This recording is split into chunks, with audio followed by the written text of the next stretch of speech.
আজকের খুতবাটি অত্যন্ত প্রয়োজনীয় একটা বিষয় নিয়ে, যা সকলেই জানে এবং সকলেই শুনে থাকে, আর জানিয়ে প্রায় সকল মুসলিমই অভিযোগ করে থাকে।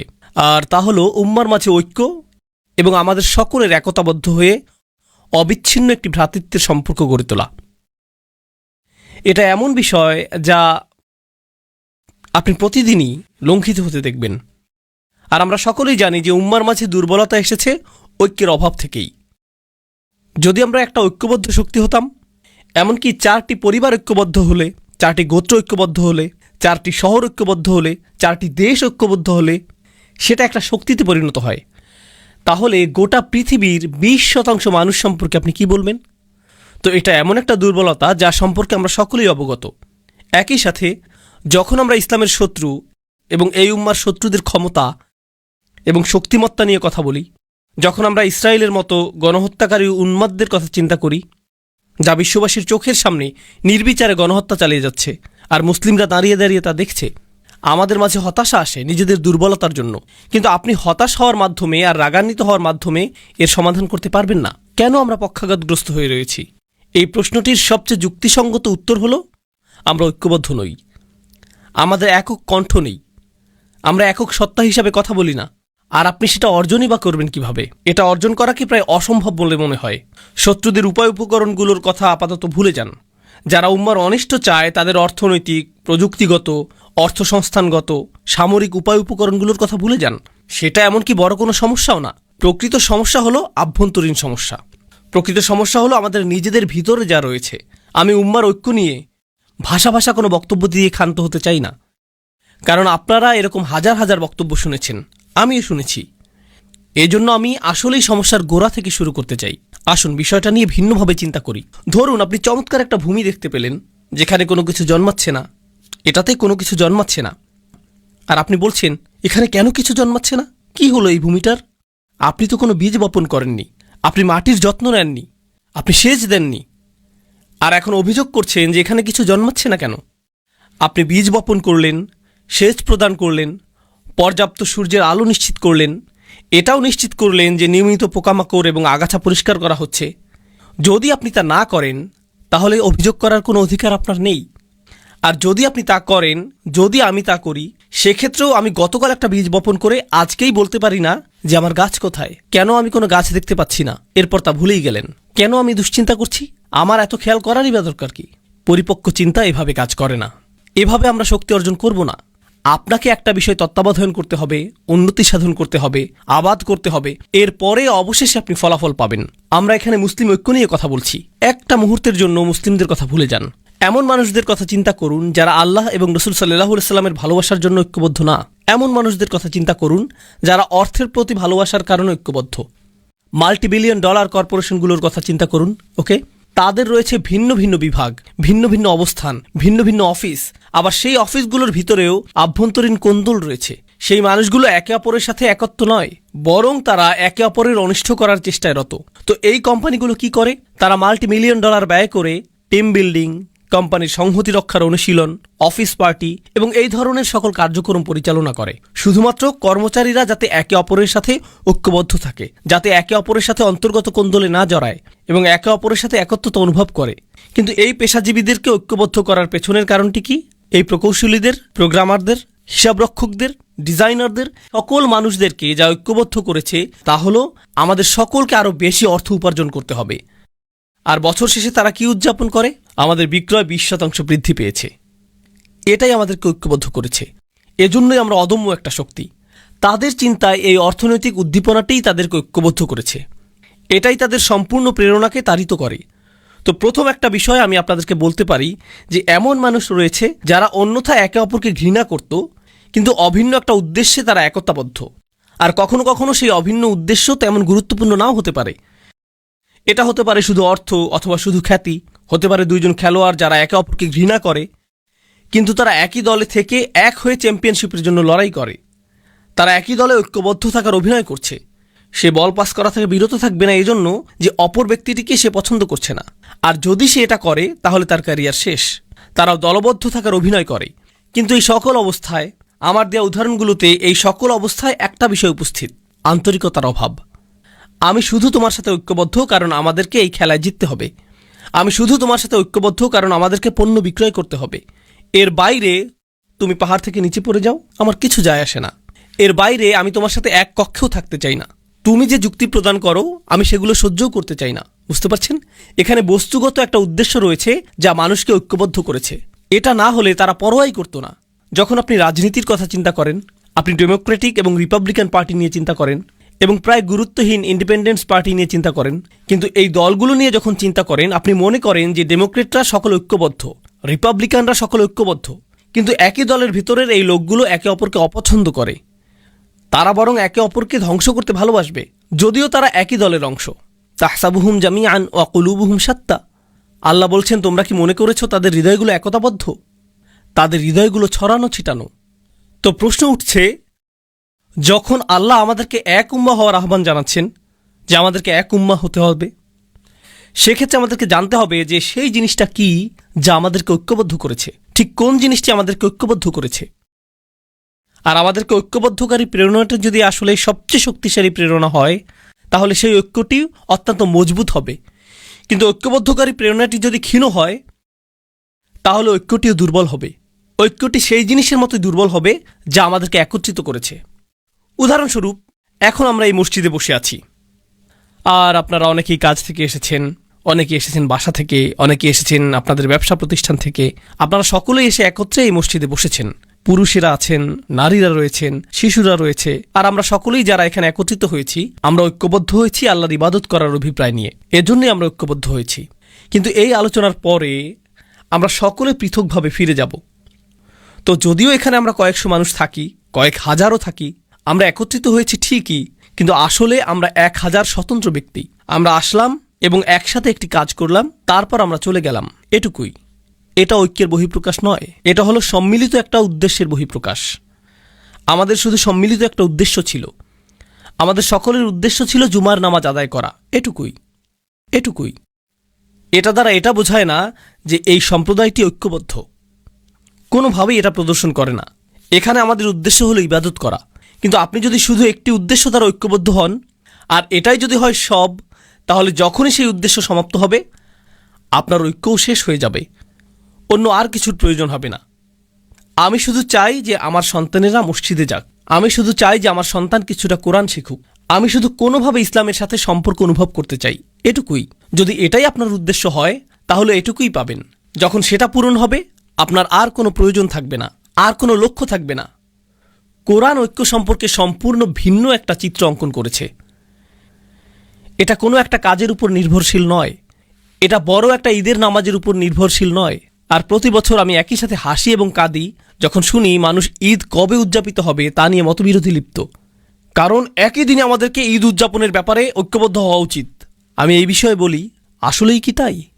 যদি আমরা সকলেই একই দিনে ঈদ উদযাপন করি, সেটাই আপনার কাছে ঐক্য বলে মনে হয়?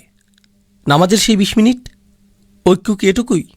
আপনি এমনকি জানেনও না যে যেই মানুষটির পাশে আপনি ঈদের নামাজ পড়ছেন তার পরিবারের সদস্য হাসপাতালে ভর্তি রয়েছে, আপনি তা জানেন না। আপনি এটাও জানেন না যে এই ব্যক্তিটি ব্যবসায় ক্ষতির শিকার হয়েছে, অথবা এই ব্যক্তিটি তার বাবাকে হারিয়েছেন, অথবা তিনি কাজ হারিয়েছেন, অথবা স্বাস্থ্যগত সংকটের মধ্য দিয়ে যাচ্ছেন, আপনি জানেন না। তো ঐক্য আসলে কি?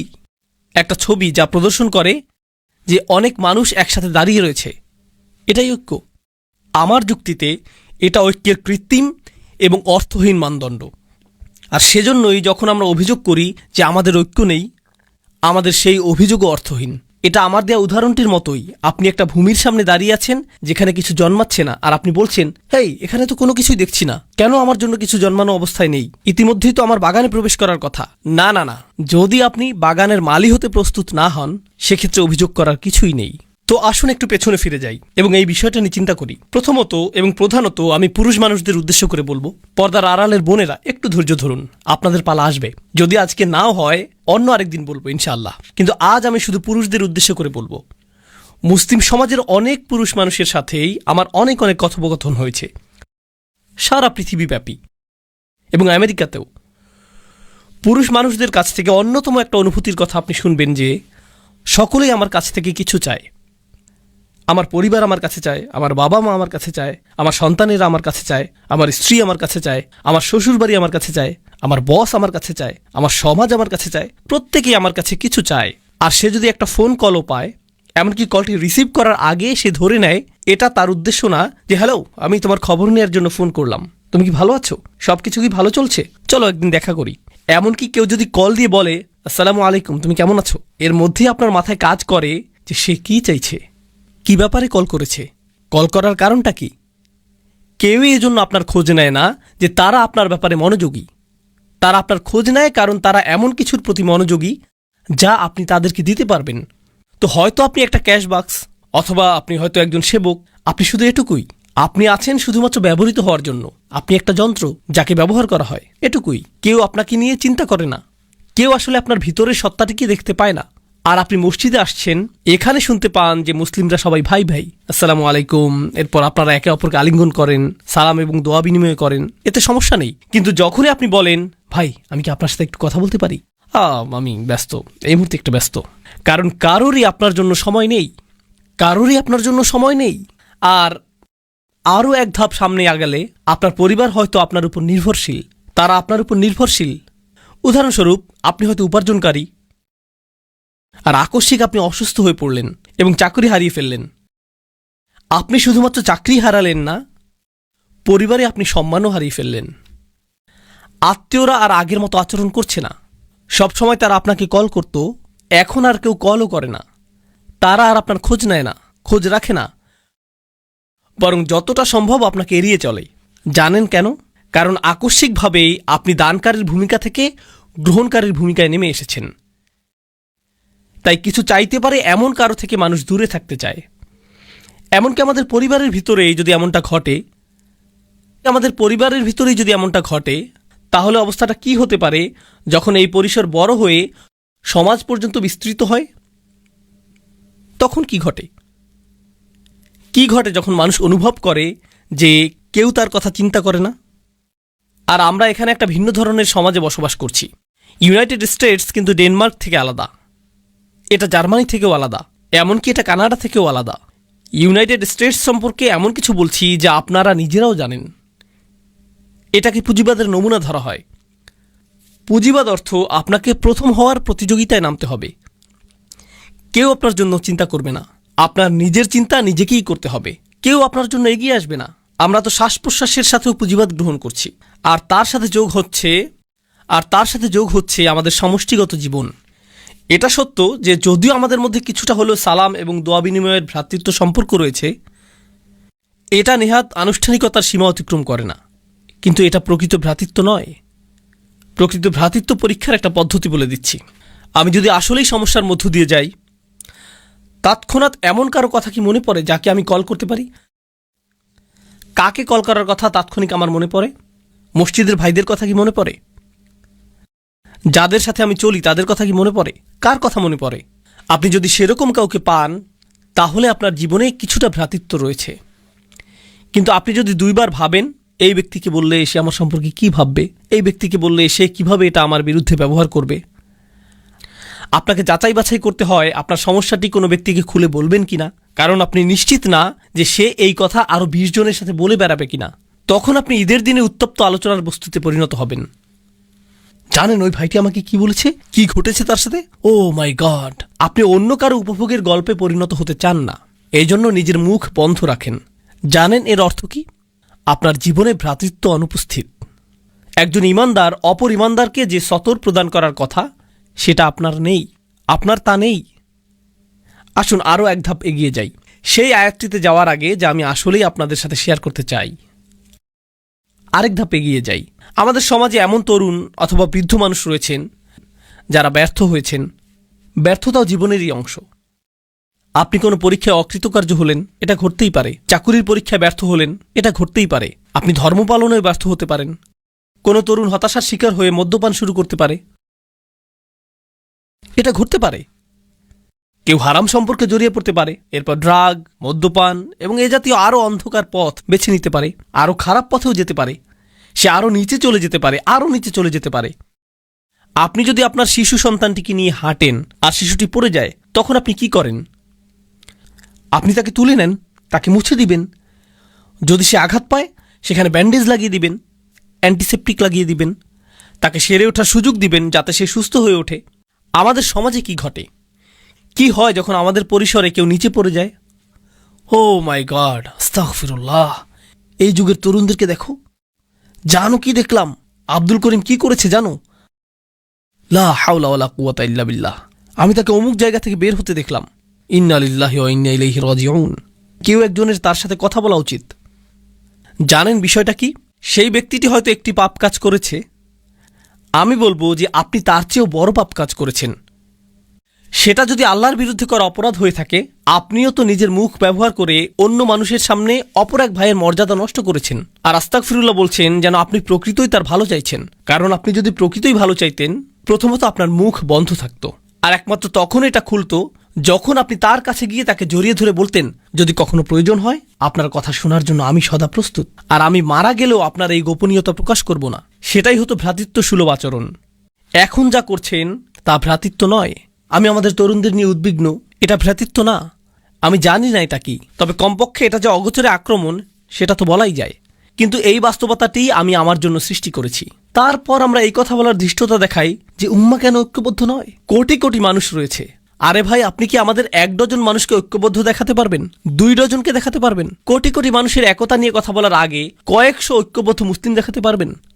তো আসুন এখন আমরা দেখি সাহাবীগণ কেমন ছিলেন এবং কোরআন কেন তাদেরকে এত প্রশংসা করেছে। এটি হলো কোরআনের সবচেয়ে চমৎকার স্থানগুলোর একটি। খুবই সংক্ষেপে আমি আপনাদেরকে ঘটনাগুলো বলবো। খাইবারে রাসূল সাল্লাল্লাহু আলাইহি সাল্লামকে উল্লেখযোগ্য একটা বিজয় প্রদান করা হয়েছিল। খাইবারের আগে মুসলিমরা মূলত ছিল দেউলিয়া, তাদের কোনো অর্থ সম্পদ ছিল না।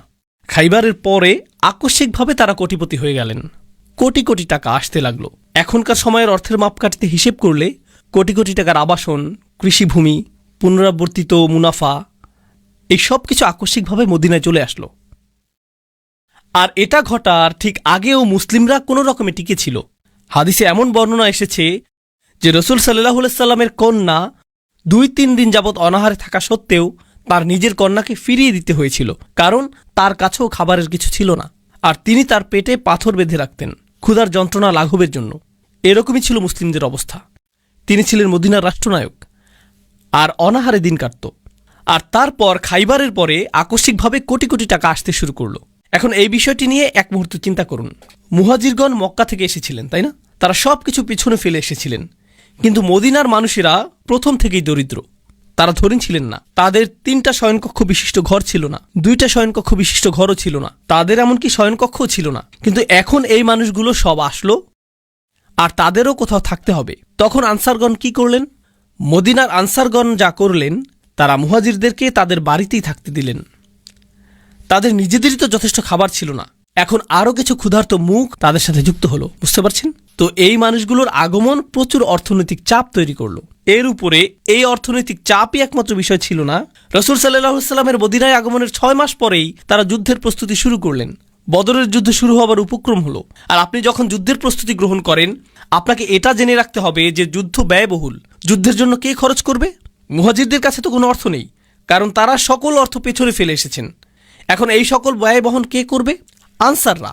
একে তো আনসাররা মুহাজিরদের ব্যয় বহন করছে, তার উপর এখন তারা আল্লাহর পথে যুদ্ধ করার জন্য বেশিরভাগ অর্থের যোগান দিচ্ছেন। তাদের অবস্থার প্রেক্ষিতে যে মুহূর্তেই তারা ইসলাম গ্রহণ করলেন, তাদের ব্যক্তিগত জীবন বলে আর কিছু রইল না। নিজেদের সেই ক্ষুদ্র ছোট পরিসরটাকেও তাদের অন্য কারোর সাথে ভাগ করে নিতে হলো। তারা নিজেদের খাবারটুকু একা খেতে পারলেন না। এখনকার সময়ে বলা হয়ে থাকে যে দেয়াল নির্মাণের মাধ্যমে অভিবাসী সমস্যার সমাধান করা হবে। তারা কিন্তু সেখানে বসবাস করছেন। বইয়ের পাতা এটা পড়া সহজ যে আনসারগণ মুহাজিরদের সহায়তা করেছিলেন। যদি কেউ আপনার ঘরে এসে পড়ে, আপনার সাথে 6 মাস অবস্থান করে, আপনার চাচাতো ভাই, আপনার ভাই 2 দিনের জন্য আসলো, 2টি দিনই নির্ধারিত। তুমি ঈদ করতে এসেছো, ঈদ শেষ, সামনের ঈদে দেখা হবে, সামনের ঈদে আমি বরং তোমার ঘরে আসব। কেউ আপনার ঘরে 6 মাস, 1 বছর অথবা অনির্দিষ্টকালের জন্য অবস্থানের সিদ্ধান্ত নিল। এক পর্যায়ে আপনি বিরক্ত হয়ে যাবেন, এক সময় টানাপোড়েন শুরু হয়ে যাবে। ঠিক আছে, আপনি আমার ইসলামী ভাই, কিন্তু আপনি কি এখানে বসা থেকে বিরত থাকবেন? এটা আমার বসার স্থান। আপনি আমার ইসলামী ভাই, কিন্তু আমার যেই 1 টুকরো চিকেন ছিল তাই আপনি খেয়ে নিলেন। এই কমলাটি কে নিয়েছে? এটা কে করেছে? কে সবকিছু এলোমেলো করে রেখেছে? ও আল্লাহ! এরকম শুরু হয়ে যাবে। তারা তো মানুষই, তারা তো মানুষ। এর উপরে তারা আবার একটি যুদ্ধের সম্মুখীন হলেন। আর বেশিরভাগ শহীদ বদর এবং উহুদে, বেশিরভাগ মানুষ যারা হত্যার শিকার হয়েছিলেন তারা ছিলেন আনসার, তারা ছিলেন মদিনার অধিবাসী। তো আমরা ব্যয় করছি, আমরা গৃহের অংশ ছেড়ে দিচ্ছি, আবার আমরা হত্যারও শিকার হচ্ছি। এই সব কিছু ঘটতে থাকলো, আর তারা দিয়েই গেলেন, দিয়েই গেলেন, দিয়েই গেলেন এবং দিয়েই গেলেন। সবশেষে কোটি কোটি টাকা আসতে লাগলো। খাইবারের যুদ্ধের পর তারা কোটিপতি হয়ে গেলেন। আমি যদি আনসারি হতাম, আমি তা না, আমি এখানে আমার কল্পনাকে ব্যবহার করছি, যদি আমি আনসারদের একজন হতাম, আমি বলতাম কুছ তো বাপাস মিলে, কিছুটা হলেও তো ফেরত পাবো। আমি ঘোষণার জন্য অপেক্ষা করছি, কারণ আমি অর্থ ব্যয় করেছি, নিজের বাসস্থানের অংশ দান করেছি, কিছুটা তো ফেরত পাবো, যেহেতু গনিমতের এই সম্পদ আমরা লাভ করেছি। এখন আয়াতটি লক্ষ্য করুন, মা আফা আল্লাহু আলা রসুলিহি, আল্লাহ যাই তার রসুলের মাধ্যমে অর্জন করার সামর্থ্য প্রদান করেছেন, মিন আহলিল কুরা, অর্থাৎ সেই শহরগুলো থেকে, যার অর্থ খাইবার, ফালিল্লাহ, তা আল্লাহর মালিকানাধীন। প্রথমত একটা অংশ হচ্ছে আল্লাহর উদ্দেশ্যে। এটা দিয়ে কি বোঝায় তা এখন বলবো না, অন্য এক সময় বলবো। ওকে, ঠিক আছে, আল্লাহর জন্য, আমি বুঝতে পেরেছি। এরপর অলির রসুল, পরের অংশটি যাচ্ছে রসুল সাল্লাল্লাহু আলাইহি সাল্লামের উদ্দেশ্যে, রসুল এবং তার পরিবার। ওকে, ঠিক আছে, এটা বেশ ভালো। ওয়াজিল কুরবা, নিকট আত্মীয়দের জন্য। ওয়াল ইয়াতামা, ইয়াতিমদের জন্য। আমি একজন আনসারি হয়ে তাকিয়ে আছি, ঠিক আছে, এতিমরা পাবে, আমি হয়তো এর পরে পাবো। ওয়াল মাসাকিন, গরিব মানুষেরা। ওকে, ঠিক আছে, গরিব মানুষদের পালা শেষ। এখন কি আমার প্রসঙ্গ আসবে?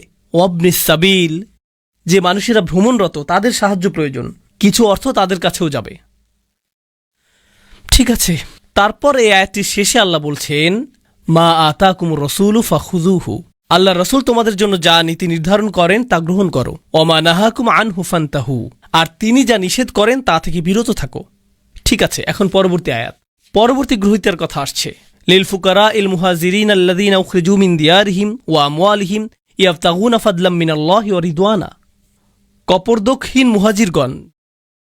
মুহাজিরগণ, যাদেরকে তাদের গৃহ এবং সম্পত্তি থেকে উৎখাত করা হয়েছে, যারা আল্লাহর অনুগ্রহের অন্বেষণ করে এবং তার সন্তুষ্টি কামনা করে, তারাই পরবর্তী গ্রহীতা। এখানে তো অনেকগুলো গ্রহীতা, সকল অর্থ বিভক্ত হয়ে যাচ্ছে, কিন্তু কার কথা এখনো উল্লেখ করা হয়নি?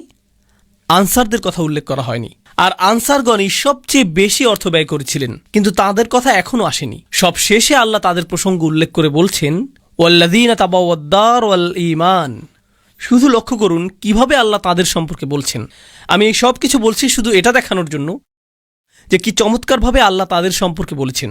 সেই মানুষেরা তাদের ঘর এবং তারা পর্যাপ্ত স্থানের ব্যবস্থা করেছে। ঠিক যেভাবে আপনি আপনার ঘর উন্মুক্ত করেন, তারাও তাদের ঈমানকে উন্মুক্ত করেছিলেন। এখানে আল্লাহ আমাদেরকে একটা বার্তা দিচ্ছেন, আমার মুসলিম ভাইয়ের জন্য কতটুকু স্থান আমি আমার মনে তৈরি করেছি, এটা আমার ঈমানের অংশ। শুধুমাত্র নামাজের মধ্যে ঈমান সীমাবদ্ধ না, আমার মুসলিম ভাইয়ের জন্য যখন আমি হৃদয় উন্মুক্ত করি তাতেও ঈমান রয়েছে। আর আল্লাহ বলছেন এই মানুষগুলো উন্মুক্ত হৃদয়ের অধিকারী। আনসারদের প্রসঙ্গ অনেক পরে এসেছে, কিন্তু আনসারগণ কখনোই সেরকম বোধ করেননি, তারা সেটা অনুভব করেননি। তাদের ঈমানের মতো তাদের হৃদয়গুলো উন্মুক্ত ছিল। তারা তাদের ঘর এবং ঈমান উভয়টি উন্মুক্ত করে দেন।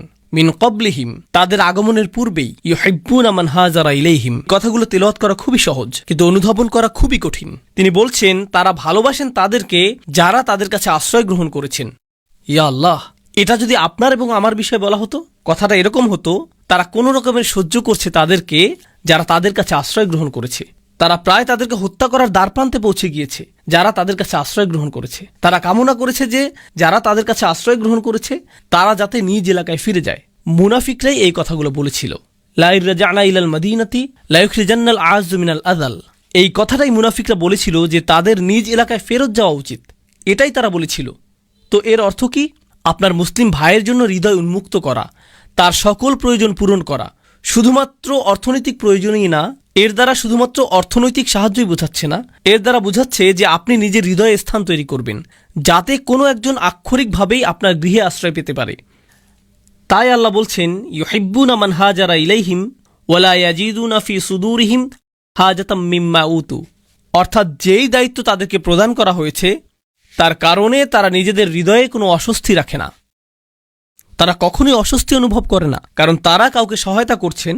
তারা কখনোই অস্বস্তি বোধ করেন না, কারণ সে আমার ভাই, সে আমার বোন, সে আমার পরিবার, আল্লাহ বলেছেন যে সেটা আমার পরিবার। লা ইলাহা ইল্লাল্লাহর এই বন্ধন রক্ত সম্পর্কের চেয়েও বেশি। এটাই একমাত্র গুরুত্বপূর্ণ বিষয়। পরিবার সবার আগে, উম্মাহ সবার আগে, এটাই ছিল তাদের মনোভাব। আপনি অভিবাসন সংকট নিয়ে চিন্তা করেন। আমরা যেহেতু আমেরিকায় বসবাস করছি, আমরা চিন্তা করি মেক্সিকান অভিবাসীদের কথা, অবৈধ অভিবাসী এবং শরণার্থীদের কথা, তাই না? মুসলিম বিশ্বে যান, পাকিস্তানে যান, সেখানে আফগানি অভিবাসীরা রয়েছেন। মালয়েশিয়াতে যান, সেখানে ভারতীয় অভিবাসীরা রয়েছেন, ভারতীয় মুসলিম। বিভিন্ন মুসলিম দেশে যান, সেখানে অন্য দেশের মুসলিম অভিবাসী রয়েছেন। তুরস্কে যান, সেখানে সিরিয়ান অভিবাসী রয়েছেন। আর তারা উভয়ই মুসলিম, তারা উভয়ই মুসলিম। সেখানে বক্তব্যটি কি? মুসলিমদের মনোভাব সেই মুসলিমদের প্রতি যারা তাদের কাছে স্থানান্তরিত হয়েছে, সেই মনোভাবটা কেমন? এই সকল স্থানে এবং অন্য আরও স্থানে ট্রাম্প যেভাবে অভিবাসীদের নিয়ে কথা বলে, তারাও তাদের সম্পর্কে ঠিক সেভাবেই কথা বলে। প্রকৃতপক্ষে তারা এর চেয়েও খারাপভাবে কথা বলে। ট্রাম্প বরং উত্তম বলে। সেই ব্যবহার লক্ষ্য করুন এবং লক্ষ্য করুন যে কোরআন কি বলছে। ইউহিব্বুনা মান হাজারা ইলাইহিম। মুসলিম বিশ্বে অন্য মুসলিম দেশ থেকে আগত কত হাজার মানুষকে সীমানায় আটকে দেয়া হয়েছে। সেখানে তারা মূলত ক্যাম্পে বসবাস করছেন। তারা এমনকি ভেতরেও প্রবেশ করতে পারছেন না। আর তারা প্রজন্মান্তরে সেখানে রয়েছেন। শিশুরাও একই ক্যাম্পগুলোতেই জন্মেছে এবং বেড়ে উঠছে। ওয়ালা ইয়াজিদুনা ফি সুদুরিহিম হাজাতাম মিম্মা উতু ওয়া ইউসিরুনা আলা আনফুসিহিম ওয়ালাউ কানা বিহিম খাসাসা। তারা নিজেদের উপর অন্যদেরকে প্রাধান্য দেয়, যদিও তারা নিজেরা অভুক্ত অবস্থায় থাকে। তারা নিজেদের উপরে অন্যদেরকে অগ্রাধিকার দেয়। তারা অন্যদের জন্য নিজেদের প্রয়োজনকে তুচ্ছ করে দেখেন, যদিও তারা অনাহারে থাকেন। এটা বেশ উঁচু মানদণ্ড। আল্লাহ বর্ণনা দিচ্ছেন যে পরিমাণ অর্থ এসেছে তা নির্ধারিত আল্লাহর জন্য, রাসূলের জন্য, দরিদ্র কপরদক্ষিণ মানুষদের জন্য, মুহাজিরদের জন্য। আর তারপর তিনি আনসারদের কথা অসাধারণভাবে বর্ণনা করলেন। এত দীর্ঘ আয়াত উৎসর্গকৃত হয়েছে শুধুমাত্র আনসারদের জন্য আর তাদের কৃতকর্মের জন্য। আর তিনি শেষ করেছেন এই বলে যে ওমা ইউকা শুহা নাফসিহি ফাউলাইকা হুমুল মুফলিহুন। যে নিজেকে লোভ ও স্বার্থপরতা থেকে রক্ষা করতে পারবে সেই সফল। আমার সুরক্ষা প্রয়োজন আমার নিজের একটা অংশ থেকে। আমার নিজের ভিতরে রয়েছে লোভ এবং স্বার্থপরতা। আমাদের সকলের মধ্যে এটা রয়েছে। আল্লাহ বলেছেন আমাদের ভিতরে শুহ রয়েছে আর আমাদের সুরক্ষা প্রয়োজন। শুধুমাত্র শয়তানের কাছ থেকেই না, আমার সুরক্ষা প্রয়োজন আমার নিজের শুহ থেকেও। যে সকল মানুষ তাদের ভিতরের এই দুর্বলতা থেকে মুক্ত হতে পারবে তারাই সাফল্য অর্জন করবে। ফাউলাইকা হুমুল মুফলিহুন। আমি চাই যে আমি নিজে এবং আপনারা আমাদের নিজস্ব পরিসরে পুনরায় চিন্তা করা শুরু করি যে ঐক্য অর্থ আসলে কি। কারণ কোরআনে বর্ণিত ঐক্য হলো নিজের ভেতরে অনুভূত ঐক্য। এটা সেরকম ঐক্য না যা শুধু বাহ্যিকভাবে দেখতে ঐক্যের মতো।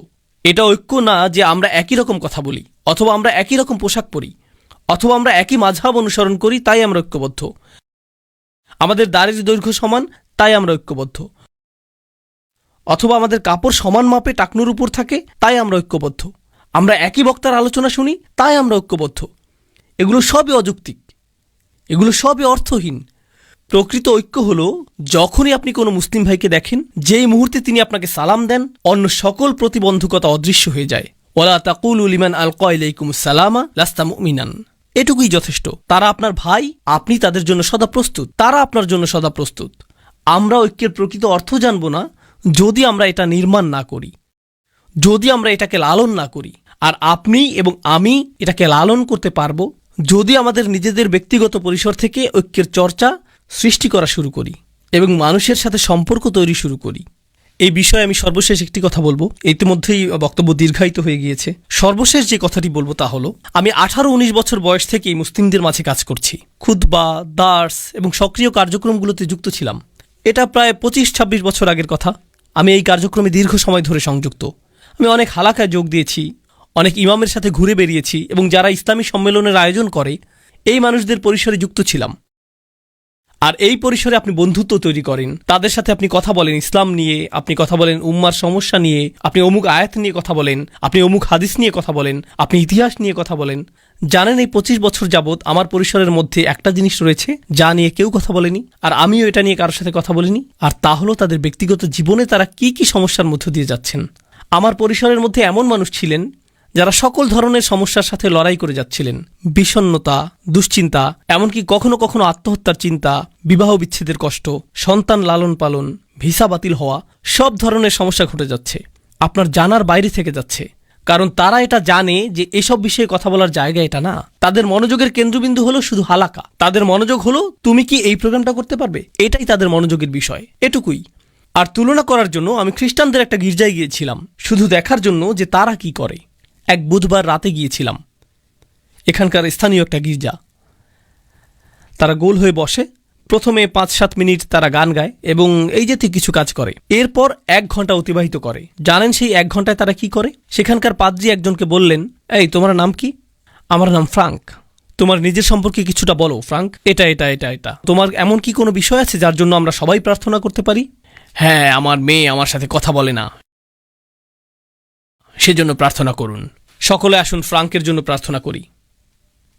পরবর্তী ব্যক্তি, পরবর্তী মহিলা, তুমি কি সমস্যায় রয়েছ? আসো তোমার জন্য প্রার্থনা করি। কল্পনা করতে পারেন তারা এভাবে কথা বলছে, আর এই মানুষগুলো একে অপরকে চিনেও না। সব শেষে তারা একে অপরকে আলিঙ্গন করলো। এরপর এক ব্যক্তি এসে বলল, আমার মেয়ের সাথেও আমার একই রকম অবস্থা ছিল, আমরা কিন্তু যোগাযোগ রাখতে পারি, মাঝে মাঝে এই বিষয়ে কথা বলতে পারি, এটা অনেক বড় প্রাপ্তি। আর আমি বিস্মিত হয়ে এটা দেখছিলাম। আমাদের সত্য ধর্মের অনুসারী হওয়ার কথা ছিল, আমাদের হওয়ার কথা ছিল আদিল্লাতিনা আলাল মুমিনিন, আমাদের হওয়ার কথা ছিল ইউসিরুনা আলা আনফুসিহিম। আমি দেখলাম যে এই সবগুলো আয়াতই এমন মানুষেরা চর্চা করছে যারা আমাদের ধর্মের ভিতরের কেউ না। আর এত বছর ধরে আল্লাহর ঘর মসজিদে এবং মুসলিম পরিবেশে থেকেও আমি এটা দেখিনি। যা আছে তা খুবই সামান্য। আমাদেরকে যত্নশীলতার সাথে লালন করতে হবে, ভ্রাতৃত্বের লালন করতে হবে। এখান থেকে ঐক্য আসবে। এটা বক্তব্য, আলোচনা এবং ভিডিও থেকে আসবে না। এটা আসবে যখন আপনি এবং আমি আসলেই সম্পর্ক তৈরি করব, গভীর সম্পর্ক। আল্লাহ আমাদেরকে একটি খাঁটি ঐক্যের অধিকারী মানুষে পরিণত করুন, আর আমাদেরকে একে অপরের প্রতি আন্তরিক করে দিন। তিনি আমাদের সম্পর্কের কৃত্রিমতা ও কপটতা দূর করে দিন এবং সবচেয়ে শক্তিশালী, গভীর এবং অকৃত্রিম সম্পর্ক দিয়ে তা প্রতিস্থাপিত করে দিন। বারাকাল্লাহু লি ওয়া লাকুম। আসসালামু আলাইকুম।